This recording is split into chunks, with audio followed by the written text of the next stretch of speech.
بسم الله الحمد لله والصلاة والسلام على رسول الله وعلى آله وصحبه ومن والاه رب اشرح لي صدري ويسر لي أمري واحلل عقدة من لساني يفقهوا قولي. Et j'ai envie de vous raconter une super belle histoire qui a été racontée par un de nos savants contemporains. Wallahi al-azim, qu'elle est très émouvante. C'est l'histoire d'un homme qui a dit à sa femme: et si on allait manger dans un restaurant?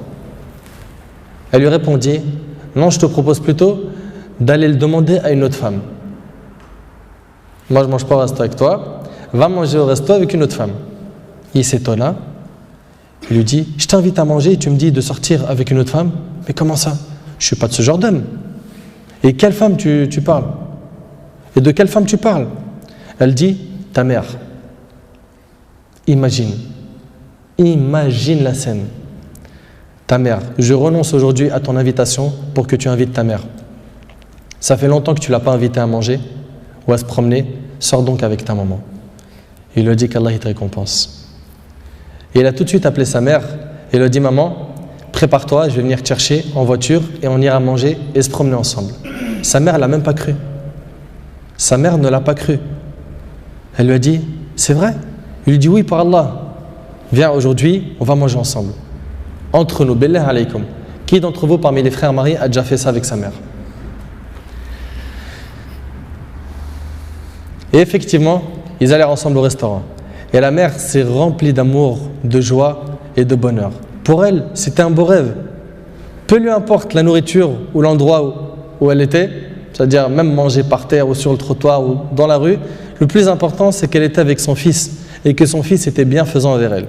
Et qu'il ne l'a pas oublié, qu'il ne l'a pas négligé en s'occupant de sa femme et de ses enfants, et elle passa un jour avec lui qui était l'un des meilleurs jours de sa vie.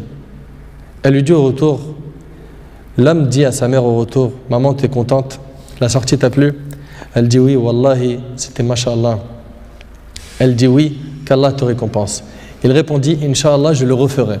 Elle dit: non, Inch'Allah, la prochaine fois, l'invitation viendra de moi. Il lui dit: Inch'Allah. Et des semaines et des mois passèrent. Le frère a été occupé, puis sa mère tomba malade et mourra. Qu'Allah lui fasse miséricorde. Son fils était très triste. Et quelques jours plus tard, il reçut une invitation au restaurant pour lui et une autre personne, et cette invitation était déjà payée. Étonné, il se demanda de qui vient cette invitation déjà payée. Il est parti alors avec son épouse au même endroit où il avait mangé avec sa mère, et là une lettre l'attendait de la part de sa mère. Il y avait écrit: mon cher fils, qu'Allah te récompense, je t'avais promis de t'inviter au même endroit pour manger, mais tu étais souvent occupé.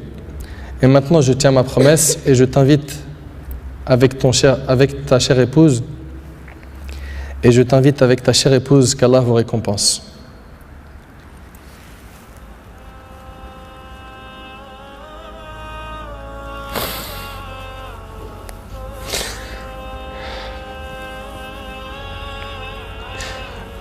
Wallahi mes frères, la valeur de la mère, elle est très sacrée.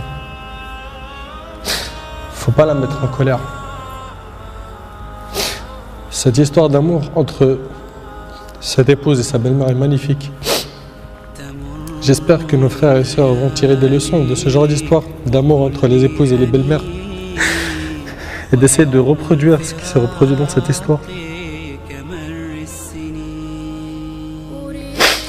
C'est qu'après le décès de la mère qu'on connaît sa valeur. Votre mère, si elle a envie, profitez, embrassez-lui ses pieds. Demandez-lui pardon pour les manquements, pour les mauvais comportements. Vous récolterez le succès, Inch'Allah.